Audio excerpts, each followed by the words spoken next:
Imagine settling in for the first NFL game of the year, which millions, tens of millions of Americans will be doing tomorrow night to watch the Chiefs take on the Lions right here at Arrowhead Stadium. And for you, it's your way away from the news cycle. It's getting out of the day-to-day grind. It's your 3-hour break from reality. But then Joe Biden pops on your screen, and you're like, wait. Come on, man. Well, that's what's going to be happening in some parts of the country tomorrow night. Gosh, good morning. Welcome in. Happy Wednesday. Gosh, these 4-day weeks fly by, don't they? It's already Wednesday. Oh, man, it's good to be here with you. So tomorrow night, of course, the NFL season kicks off right here in Kansas City, and Axios has this scoop that says the Biden campaign plans to place a new TV ad targeted to battleground states during the NFL season opener tomorrow night. The spot is part of a broader $25 million campaign that will focus on Joe Biden's economic record and last through December. Well, I don't know why they need a 30-second TV ad to highlight Joe Biden's economic record. I could just, look at the camera for all of a second and a half and be like, it blows. And then go to the next commercial. I mean, I don't know what more you need. But anyway, I guess they're going to try to put together a 30-second ad. Oh, we have the ad? Oh, we got the ad. Okay, we got the ad. Here it is. Here's the ad that Joe Biden's going to be running during the Chiefs game coming up tomorrow night. They said millions would lose their jobs and the economy would collapse. But this president refused to let that happen. Instead, he got to work, fixing supply chains, fighting corporate greed, passing laws to lower the cost of medicine, cut utility bills, and make us more energy independent. Today, inflation is down to 3%, unemployment the lowest in decades. There's more to do, but President Biden is getting results that matter. I'm Joe Biden, and I approve this message. Oh, my goodness. That's the ad that's going to be running in households tomorrow night during the Chiefs game across the country. Now, it's going to be targeted, just so you know where this ad is going to be targeted. It will be in Michigan, of course, the home state of the Detroit Lions, who the Chiefs are playing tomorrow. It will also air in other battleground states, Georgia, Arizona, Pennsylvania, Wisconsin, and Nevada.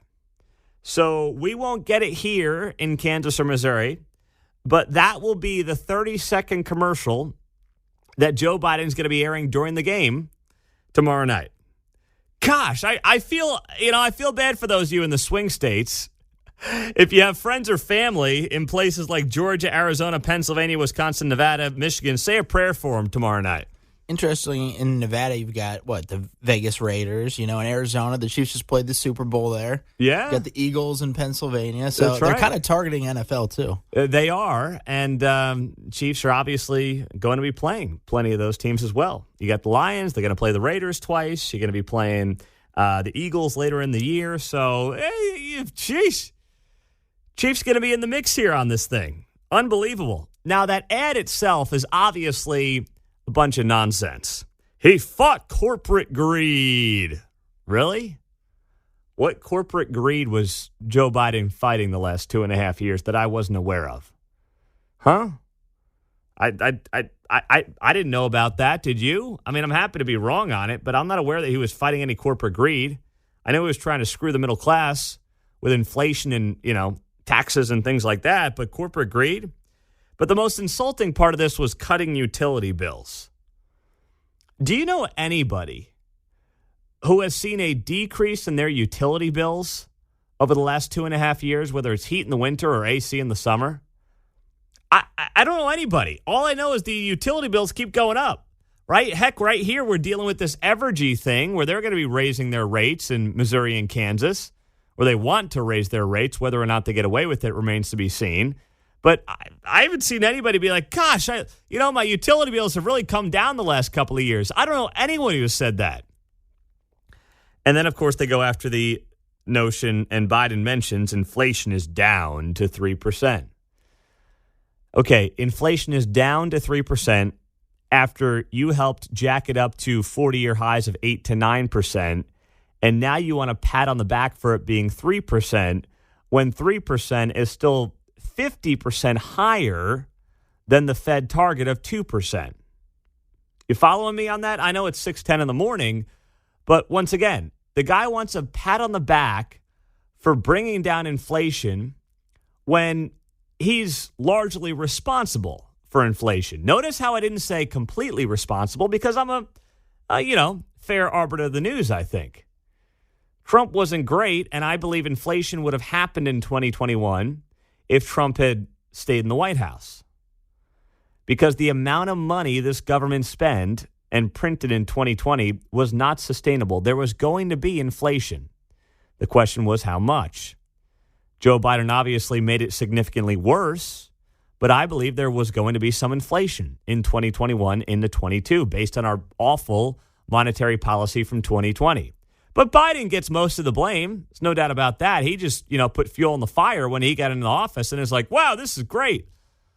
Let's get drunk on money printing. And that's essentially what happened in this country. And then we saw near double-digit inflation rates. So now it's down to 3. And Joe wants a big pat on the back for that, by the way. He wants to make sure that you give him credit. There's this sticker that we've got here in the studios. I forget where we got the sticker. But it's a sticker of Joe Biden. And there's a bunch of money signs on it. And instead of the fixer-upper, the famous show, Chip and Joanna Gaines, it's a picture of Joe. It's got money signs on it. And it says, I can't even say it on the air. Mark has seen it. It's sitting there on the studio table. It's been in there for about 4 months. The quicker bleeper upper. And that's really what it's been here for the last 2.5, 3 years. That's what the administration in large part has been defined as and defined by. But now their pitch is going to be, hey, the economy is actually pretty good, despite the fact that there's a new poll out that says Joe Biden has not done a good job on the economy. Wall Street Journal had this poll out this week, and it shows that, first off, only 39% of voters hold a favorable view of the president. 42% approve how he's handling the job. And when it comes to the economy, most people, the majority of Americans, don't think he's doing a good job. 58% of voters say the economy's gotten worse over the past 2 years. Only 28% say it's gotten better. And nearly 3 in 4 say inflation is heading in the wrong direction. So this is why Joe Biden's rolling out this ad. He's rolling out this ad to try to change public perception. But here's the thing. When there's a 30-point margin, a 30-point gap, 58% of voters saying the economy's gotten worse during his time in office, 28% say it's gotten better. You don't have enough money. Nobody's got enough money to swing a poll 30 points in your direction. That's impossible to do. So I'm just glad that we're not going to be subject to this ad tomorrow night during the Chiefs game here in Kansas and Missouri. But I feel for any friends that you might have or family in some of these swing states who are going to have to listen to Joe Biden's voice during an NFL game talk about how great the economy really is and how you just don't realize how good you've got it. But that's what's going to be happening tomorrow night. Thankfully, it's not going to be here. Whew. Otherwise, I would not be in here on Friday. Yeah, and well, John would I would be have keeled. You would be doing your listen to it on the radio thing. That's what you'd be doing. Pop the radio up, listen to Mitch, and call it a night. Oh, my goodness. 6:14 on a Wednesday morning. Welcome in. Hope you're doing well. Speaking of what's going on, are masks making a comeback of sorts? I've had 2 people in the office as I was leaving yesterday asking me this. Are masks coming back? Now, call me an optimist, but I don't think they will. I don't think they can. And we'll explain that coming up on KCMO. Are they really going to try to mask you up again? Call me an optimist, but I don't see it. I'm an optimist. I know I've had a couple of people ask me just here in work at the hallways over the last day or so, say, hey, they're going to try to mask us again. I can see it coming. And I just don't think they can do it. I don't believe that in today's, first off, media landscape And also with the horrible memories from 2020, that there could be some mass masking, say that one 10 times in a row, mass masking mandate in this country in 2023 or in the 2024. I don't see it. But there are causes for concern out there. I will admit that. Let's start off with this one that Clay Travis posted yesterday out of Silver Spring, Maryland. DC Elementary School, Montgomery County, is reinstating a mask mandate for third graders over a few kids testing positive for COVID. Here's the letter. It says, "Dear parents and students, this letter is to inform you that 3 or more individuals have tested positive for COVID-19 in the past 10 days. We are taking the following steps to keep our school environment as safe as possible for in-person teaching and learning, and to prevent further transmission of COVID-19 in this group. N95 masks have been distributed, and students and staff in identified classes or activities will be required to mask while in school for the next 10 days, except while eating or drinking. Masks will become optional again following the 10-day period. Rapid tests will be sent to your home. We'll continue to reinforce good hand washing. Thank you for supporting us and taking these steps to ensure staff and students remain healthy for in-person learning." That is from Rosemary Hills Elementary School in Silver Spring, Maryland. So they're trying to bring it back. Of course, we know the destruction that masking young children has caused over the last 3 years. In fact, I don't even think we really know the fallout from it. The learning loss, the speech issues that have come out of that. I mean, I have a soon-to-be 5-year-old here in the next couple of months, and she's still going to speech therapy. She's been going for the last, I guess it's been 2 years at this point. And, I can't specifically say it's about masks and COVID. I can't. But her first year of pre-K was COVID year when all the teachers had masks on. And she was trying to, you're trying to read lips at that age. That's what you do. And she couldn't do it with the adults that she spent a couple of days a week with. Now, she might have had it anyway. I'm not exclusively blaming it on that.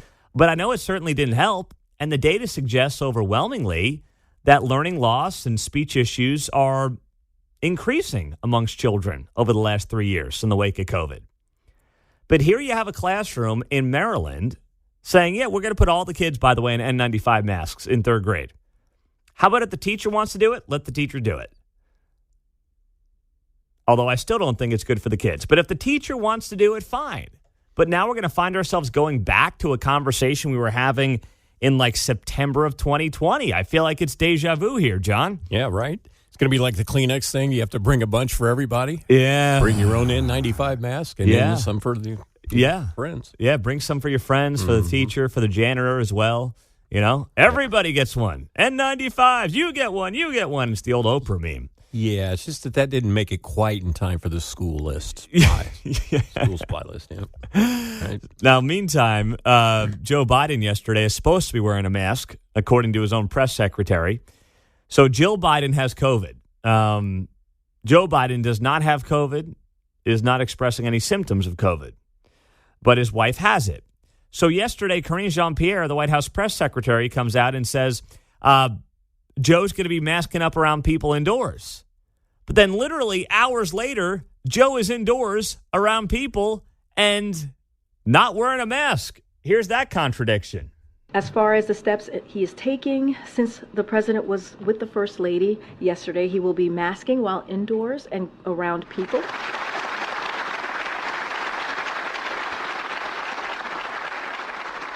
And then it cuts to Joe Biden, and you can see it there. Obviously, you can't hear it, but it's Karine Jean-Pierre saying Joe's going to mask indoors around people. And then the video cuts to Joe Biden yesterday afternoon, indoors with people, and there's no masks in sight. Not one. So which one is it? Is Joe going to mask up, or is Joe not going to mask up? Now, I don't blame Joe for not masking up, but, here's the thing. You're telling me that third graders are going to have to mask up with N95s in that Silver Spring, Maryland elementary school. But then Pop's here at 80 years old. Not exactly the sharpest knife in the drawer. He's good to walk around maskless. I mean, his wife has COVID, but, don't worry about it. But, hey, make sure those third graders get their N95s on before they start learning, a little multiplication. You got to be kidding me. 913-408-7710, 626 on a Wednesday morning. I'm not going to say Tuesday. Even though it feels like Tuesday. Dan is in at KC North. Dan, you're first up on KCMO. Good morning.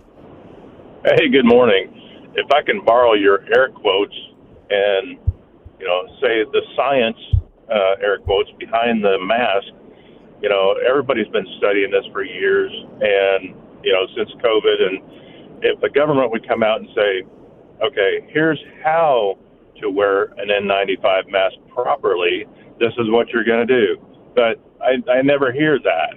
Nobody else does either. All my friends, all my acquaintances, they don't mask up. They're not going to mask up.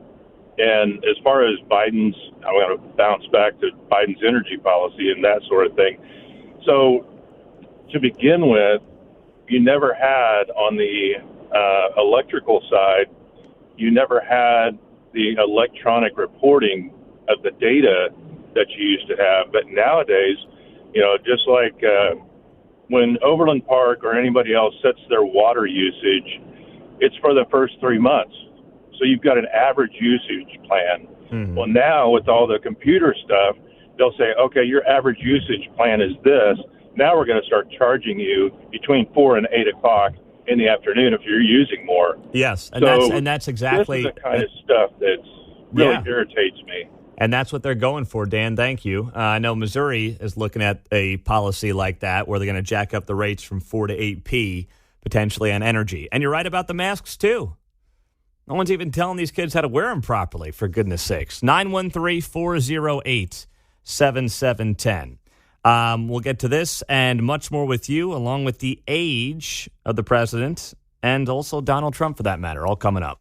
I have a message to Donald Trump, 6:35 in the morning on a Wednesday on KCMO Talk Radio. You're not getting a large percentage of the black vote. You're just not. Even if you're the nominee, even if Joe Biden is overseeing a disastrous economy, you're not going to get it. I hate to break it to you, but you're not. And the reason I bring that up is because, Trump put this up on Truth Social yesterday. He wrote here, minority voters are abandoning crooked Joe Biden and the Democrat Party for Trump. Thank you. A very wise decision. Well, that's what we were told in 2020. We were told in 2020 that Donald Trump, through the First Step Act, remember that, which was and does make it easier for people who have committed crimes, who are in prison, nonviolent criminals, but still people who are in prison, to get out of prison and to get back on their feet. That was supposed to appeal to minority voters, and Donald Trump was supposedly supposed to benefit from that. Didn't happen. We thought that Donald Trump and his, fighting for the working class and the way that the Democratic Party has more aligned with either the very rich or the very poor would help him out with working class folks, even minorities, and notably black working class folks in this country. That did not happen. I just want to take you back to 2020, and here's the data. Joe Biden got 92% of the black vote, statistically indistinguishable from Hillary Clinton's 91% in 2016. Joe Biden's support amongst black women was never in doubt, but Donald Trump and his alleged appeal to black men turned out to be, fake. Donald Trump's share of the black male vote fell from 14% in 2016 to 12% in 2020, while Biden raised the Democrats' share from 81 to 87%. So Donald Trump did a lot to try to curry favor with the black voter in 2020, and it didn't work for him. So I'm not saying, I think that Donald Trump's message, and frankly, any Republican's message, should be geared towards the working class men and women of all backgrounds and all skin colors. I think it's the one-size-fits-all approach of, hey, here's how we all prosper the most. Here's the economic model under capitalism that gives us all the best opportunity. It doesn't guarantee outcomes. We can't have that. We don't want communism here. But we can guarantee the opportunity as best as possible. Not going to guarantee you anything, but as best as possible to try to get ahead and try to create your own breaks and do what you want to do in life. That's all that, you really want the government to do. And you can sell that vision, and that vision can permeate all backgrounds, all socioeconomic groups, demographics, things like that. But the notion that, you're going to sit here, because I've seen this a lot on Twitter lately. Oh, after the mugshot, especially. Oh, boy, people are coming around. The black vote's coming around on Trump. And I'm like, based on what? Based on what you guys want to be true? I'd love for it to be true. I'd love for Latinos and whites and blacks to all come together, working class folks, and say, hey, people in charge, they ain't doing a good job for us. Joe Biden's not making it work for us. But I'm not naive. I'm not going to look at that and say, well, I think it's finally going to happen this time. No, because we thought it might happen in 2020, and look what happened there. It was all basically indistinguishable from prior elections when you break it down based on race. So I'm not buying that for a second. Now, that being said, something that Donald Trump has not been putting up on his Truth Social that is surprising to me is any pushback against what the federal government has done against people involved with January 6th. Now, let me preface all of this.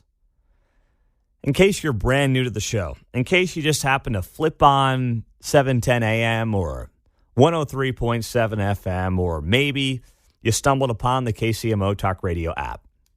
Let me preface what I'm about to say by noting I don't agree with anybody who decided to waltz into the Capitol on January 6th. I don't know what you thought you were going to get out of it. Hey, I'm going to sit on Nancy Pelosi's desk. Great.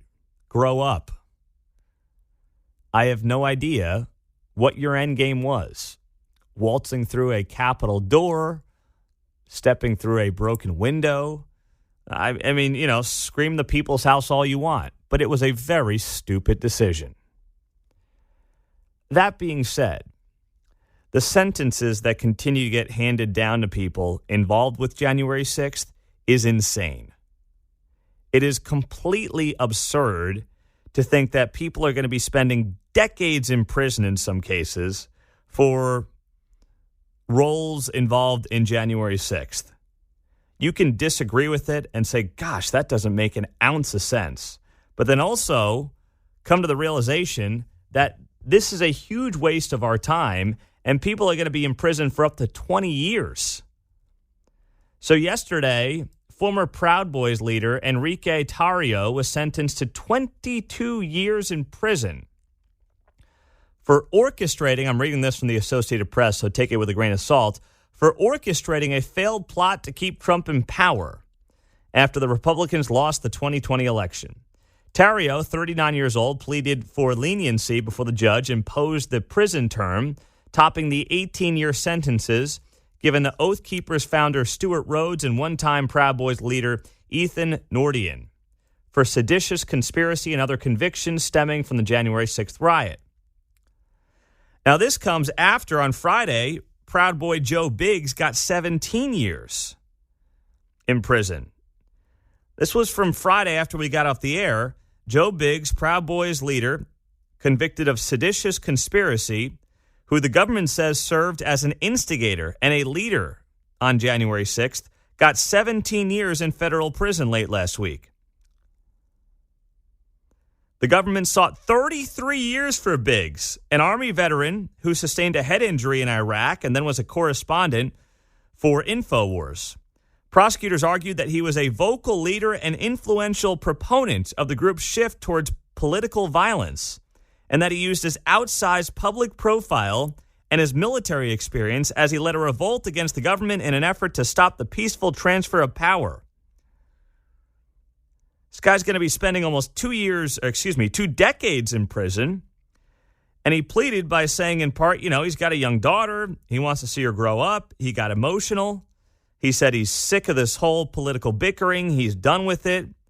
He joined this Proud Boys group during a tough time in his life. He was looking for companionship, and instead they slapped him with almost 20 years behind bars. And by the way, the same people that are like, yeah, get him, 20 years behind bars, are also the ones who are like, hey, if you possibly kill someone, just slap them on the wrist. You're a victim of your environment. You're a victim of society. I mean, you didn't really mean to do that. You just you had to eat, right? It's like what AOC said when people were looting stores. Well, they got to eat. The same people who don't care at all about criminals committing crime are now making sure that Proud Boys who marched to the Capitol and stepped in the Capitol on January 6th are spending 20 years of their lives in prison. I'm not defending anybody who did that on January 6th. I'm not. I have no interest in doing that. I've said that for the better part of 3.5 years. What I'm simply pointing out is, one, the absurd sentences that these people are getting, and then two, where the heck is Donald Trump to talk about him, to defend him? I mean, these are his people. To maybe help out with the legal expense here or there as well. Truth Social about it. Do anything. As far as I can tell, the guy hasn't made a peep about any of this. And these people, in large part, were there to support him, supposedly. See, it just takes one in today's culture and today's environment to screw it up for the other 750,000 cops on the streets of American cities. We just got done with Stacey Graves. We appreciate the police chief joining us from Kansas City, Missouri on KCMO. She's on the way to Jeff City, by the way, to celebrate the signing of Senate Bill 186, which helps law enforcement. But if you haven't seen it, there's a viral video. And I saw the video yesterday, and I said, all right, let me see if anyone's actually going to give some context to this. But now we know that Maryland police are launching an investigation after a viral video shows a Prince George County police officer giving a scantily clad woman a steamy kiss outside of his vehicle. And it has been viewed millions of times since then. And what happens after that is, after he gives this woman a kiss,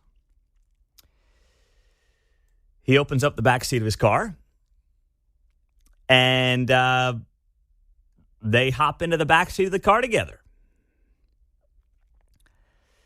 And I don't think they're exchanging fantasy football draft notes back there. Something tells me that's not what's going on. Who you got in the first round?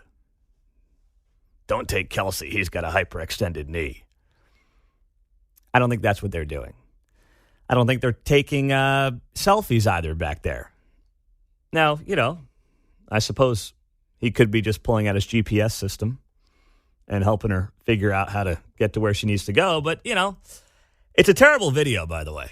It's everything that you don't want to see law enforcement do in a 15-second video. This cop leans over, he's grabbing her backside, he's kissing her, and then and by the way, the guy's a moron because he's doing it in broad daylight while there's a bunch of people in a park next to him. He's not only is he a allegedly, I'll use that word because we don't know the full story yet, but not only is he a jerk, not only is he apparently abusing his power, he's an absolute idiot as well. And they probably have body cam footage. Well, I don't know. Maybe it's the old, the body camera wasn't working. I don't know what to tell you. But it's a bad video. And here's the thing. People are going to take this video, one cop out of 750,000 in the country, and say, see, you can't trust these guys. You see, they're all just there to abuse their power. And they're trying to, get sexual favors from people who they might otherwise arrest and things of that nature. It just takes one. And it's just one small example, but if it's another example of how, and you heard Stacey Graves mention it, recruiting for law enforcement is so difficult in this environment. It's difficult, yes, in the wake of George Floyd. It's difficult, yes, because most media members and most media organizations in this country are never going to give the cops the benefit of the doubt, despite the fact that 99% of them, more than that, I believe, doing it for the right reasons, and they risk their lives every single day for the betterment of their communities. And that's why we started the Back the Blue tour, by the way, as well, I might add, to tell the stories about law enforcement in our communities that people don't want to tell in local media. But then you get one, jackwagon in Maryland who has this video released of him where he's, getting smoochy with a lady, allegedly in the backseat of his car, his cop car, by the way. And, that gets viewed millions of times on social media, and people are like, I told you. It's like, and then you set the entire industry behind the 8 ball. And that's just another example of how law enforcement has such a difficult time right now on just getting people to sign up and recruit. And it's a darn shame. And this video is like, gosh, dang, you just want to smack this guy upside the head a couple of times. 913-408-7710 is how you join us on KCMO Talk Radio. Imagine if this town didn't have this one thing over the last 5 years. We'll get to it next. Well, the update that Mark gave us about 40 minutes ago or so, Travis Kelce, of course, with the hyperextended knee, up in the air for tomorrow night's opener against the Lions. Well, his brother, Jason, goes on Philadelphia Sports Radio and basically says, according to Mark, who saw it on social media, that Jason talked to Travis last night and he thinks he's going to be good to go, right? That's the takeaway. Yeah. It's going to be about managing the pain tomorrow night. So that's good news. Although, as Parlay Van Sickle has told us in there, sounds like the line has moved on the game from Chiefs -7 to Chiefs -5. So we'll have to see how this plays out for your 25-way parlay, Mark. Yeah, I saw Noah Gray yesterday. What you could get him at 5 yards receiving or more in a parlay. I feel like they might not have that as the low bar anymore. It might move up if Kelce might be a little bit limited. 15, 20 yards, something like that. Okay. All right. Well, we'll see how it plays out tomorrow night. As we get ready for another Chiefs season, coming off that Super Bowl win last year, I can't help but think about how different things would be in this town right now if it weren't for the Kansas City Chiefs. We'd be St. Louis. Well, yes. I mean, think about if the Chiefs, you say they were going 9-8 every year, 10-7. They had a run-of-the-mill quarterback like Alex Smith, a top 10, top 15 guy, but certainly not the best player in the world. They made some playoff games, but they ended up, losing games, blowing games at home. You've seen that a million times if you're a Chiefs fan. But imagine if the Chiefs were not the Chiefs right now, how this town would be different. Because even yesterday, I was thinking about some of what Mayor Lucas said last week on this show. And he was like, a week from now, it's going to be rah-rah Chiefs. And the mayor's going to be on the show tomorrow morning at this time, as it is each and every Thursday at 7:30. And the rah-rah unifying mentality this town has had around the Chiefs over the last 5 years, especially with 5 straight home AFC championship games, has been incredible. But there's a lot of people, notably politicians, who have had absolutely nothing to do with the Chiefs' success, who have tried to piggyback off it to further their own agendas, whether it's at the state level, whether it's at the city level, the county level. You've seen it across the board. They have tried to manufacture enthusiasm for their agendas by somehow suggesting Kansas City is the place to be thanks to the Chiefs. Yeah, not thanks to you. And I don't mean that towards any one politician. I'm saying that to all of them. Republicans, Democrats, it doesn't matter. Any of you guys trying to use the Chiefs or gals, trying to use the Chiefs to further your vision for the region, for the states, should not be done, number one, because the Chiefs' success has had absolutely nothing to do with you. And I think John's right. If you want to talk about, what we'd be without the Chiefs' success over the last 5 years, it would be St. Louis. The crime, obviously, out of control. You'd be talking about issues and issues that we talk a lot about on this show. more so than I believe a lot of the other media outlets do in town in general.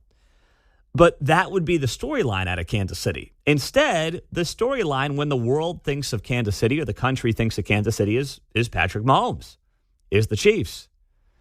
It's not as much about, some of the things that have not gone the way a lot of us have wanted them to go the last few years. And instead, we'd be in the same category as St. Louis, maybe a place like Memphis, that's dealing with, crime spikes, is a mid-sized city, and doesn't have literally the crown jewel of the NFL, hosting NFL drafts, winning Super Bowls twice in the last few years. You wouldn't have any of those things to talk about. And it goes to show you the value of sports. That's where, like our friends at the Show Me Institute, they're the Missouri-based think tank, and they come on every Wednesday at 8:30, and they are awesome. I mean, they are great guys. And I love everything they say in theory. The one thing I disagree with them on is subsidizing sports teams and stadiums.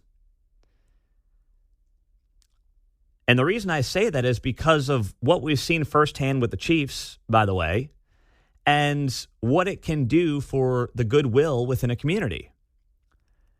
And you can't put a price tag on it, I know. And I know it's popular to say, hey, the billionaires can build their own stadium.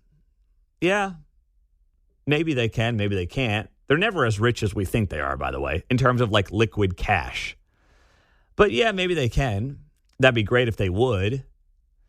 But, what separates Kansas City from now St. Louis, from Memphis, from Omaha, from Wichita, is in large part the camaraderie that comes from professional sports that a lot of those towns don't have.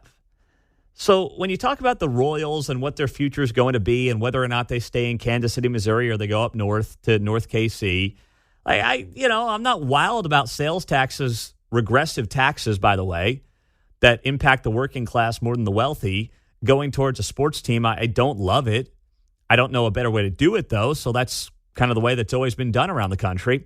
But I understand why counties and why cities find it appealing. I'm not a tax guy. I mean, you listen to this show for 5.5 years, you know that.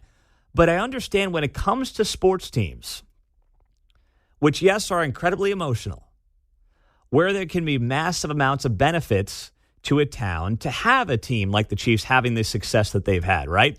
How many millions of dollars in free advertising have the Chiefs gotten from Skyline shots on Sunday Night Football, Monday Night Football, 15, 20, 25 million people watching, NFL draft, tens of millions of people watching on TV, thousands coming to town, even though, it was overblown a bit in terms of how much local economic impact there would be.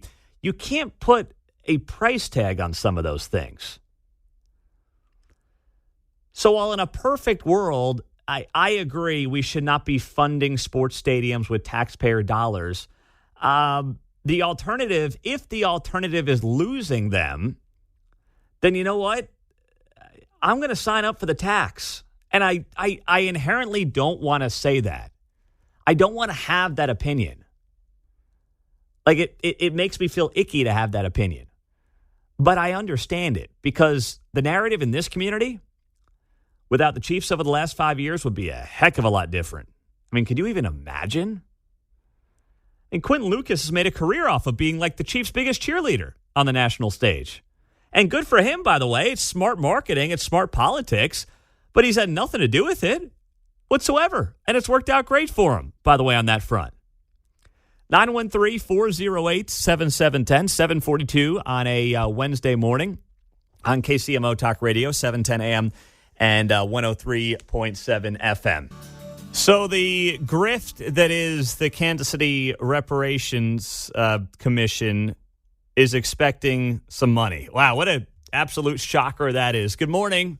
Welcome in on a Wednesday morning on KCMO. This is from Flatland, KC. Headline here. I'm just seeing this. I caught it on Tony'sKansasCity.com.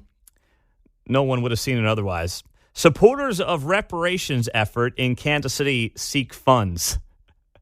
Boy, that headline is awfully rich, is it not? It's like, yeah, the whole point of reparations is to fleece people. It's one big scam. But anyway, if you're not in the loop yet on this, and I know you want to bury your head in the sand when we talk reparations, but you shouldn't because it's real, sad to say. There is a commission that was appointed by the mayor to study possible reparations to black people in Kansas City. So they've got a community listening session coming up on Saturday. And as they get set for that, they want to let you know that they need money. And it's like, yeah, we know that's the whole point of reparations. Having people who did nothing wrong pay people who are in no way direct victims of societal ills. That's exactly what reparations is. It's one big grift. We know you need money. That's the whole purpose of this. But no. They need money to study the possibility of reparations. You see how this goes? So the article goes on to note, a commission appointed to study possible reparations faces a big hurdle here in Kansas City. The Mayor's Commission on Reparations was established earlier this year without any money to do the work that its 13 members seek to do. Wait, so these people who are going to study the potential for reparations are expecting a check from taxpayers to study reparations? I don't even get it. This is like money laundering, is what it seems like to me. What do you mean? Wait, you need money? The commission needs money. The Commission on Reparations needs money to study the possibility for running the grift that is reparations on the Kansas City taxpayer. Do I have that right? I think I do. Says here their primary role is to document racial harms and do so with a vigor that can stand up to possible legal challenges. Yeah, you're going to get your butt sued and you're going to lose. The commissioners will be studying Kansas City's role as a municipality and what it can be held accountable for and how anti-blackness has disadvantaged black residents in Kansas City. The scope is broad, ranging from the Civil War to present day. But the commission can only suggest recommendations and address who might be eligible after the harms have been thoroughly researched. Put simply, reparations are a process, and Kansas City is at the beginning, writes the Flatland KC. Community members are encouraged to attend Saturday, September 9th in a listening session from 1 p.m. to 3 p.m. at Metropolitan Missionary Baptist Church on Linwood Boulevard. Could you imagine a worse way to spend your weekend than a bunch of hucksters trying to shake you down for reparations? I mean, geez. If you ever need to get something out of me, don't waterboard me. Just put me in a reparations commission hearing, and I'll be just, you'll get whatever you need out of me in 30 seconds, I promise you. I mean, I'm getting flashbacks to my reparations panel I was on. What was that, back in June? I was on that reparations panel with some of the individuals who are going to be involved in the mayor's commission here for reparations. And I mean, I left that thing, my head was spinning. I couldn't believe it. I could not believe the victimization of the people on that stage from things that didn't happen to them or their parents. I was blown away by the whole thing. So now this listening session, is this going to be like the Royals listening tour, by the way? We're going to have a listening session to feel good about reparations. Is starting this weekend. I think it's like an 18-month process that the city is going to go through with this reparations commission, and now they're begging the city for money. Well, I know one of the questions for Quentin Lucas tomorrow, how much money are you looking to give the reparations commission to study reparations? And by the way, who's going to keep track of that money? Is this going to be like one of those blank check things where, oh, here's $1 million for the reparation commission. What'd you do with it? Hey, mind your own business, racist. Don't ask us about what we're doing with our money. What are you, questioning the reparations commission? Who do you think you are? How much are they asking for? Is the city really going to give it to them? I don't know. I've got a lot of questions about that. And now you have these puff pieces. Oh, give the reparations commission their money. Help them out. You know where I want to be this weekend? I just saw this yesterday. Donald Trump's going to be at Cyhawk this weekend. He's going to be at the Iowa State versus Iowa game coming up on Saturday. So instead of going to the Reparations Commission listening tour, you can drive up to Ames and you can watch what is really an underrated rivalry in college football, Iowa State versus Iowa. So Trump's going to be there at the game, by the way. So if you have any friends up there in Iowa, I'm sure they know by now, but tell them to give themselves extra time to get into the game on Saturday. I'm taking the under. Yeah. See, here's what I want to know, Mark, because you'll have some cockamamie parlay on Saturday for college football. Does Trump being at the game, should that impact the spread on Saturday? That's what I want to know. There will be more pomp and circumstance, so maybe there will be some delays and, not as much scoring. I think Iowa will win, but we'll see. Well, yeah, I agree with that assessment, by the way. But what I would say is, too, if it's taken all the Iowa State fans longer to get into the game, meaning the crowd's not as loud for maybe the first quarter or something like that because the security is up the wazoo because Trump's in the stands, that could play a role in the spread on Saturday. I agree. I'm going to hammer Iowa -3. Now that I know the Trumpster is going to be there at the game. That should be quite a scene, by the way. Donald Trump in Ames, Iowa, for Iowa State, Iowa. That is, woo, boy, that's going to be fun. That's going to, very interesting times. Of course, Iowa being the first primary state. Everyone's up there doing their thing. There's a lot of events this weekend around the football game, and Trump said, screw it, I'm going to the game. He's going to be there in the flesh. Don't know what he's going to talk about. I'd love to see him break down Matt Campbell's defensive line for the Cyclones or something like that. Just don't bring up gambling up there. Yeah. They got a lot of issues there with the football players being involved in betting on their own games. You know, not a good deal. But either way, that's where the Trumpster is going to be. That's where I want to be. I want to be sitting, 2 rows over from Trump as he's taking in Cyhawk on Saturday. Unbelievable.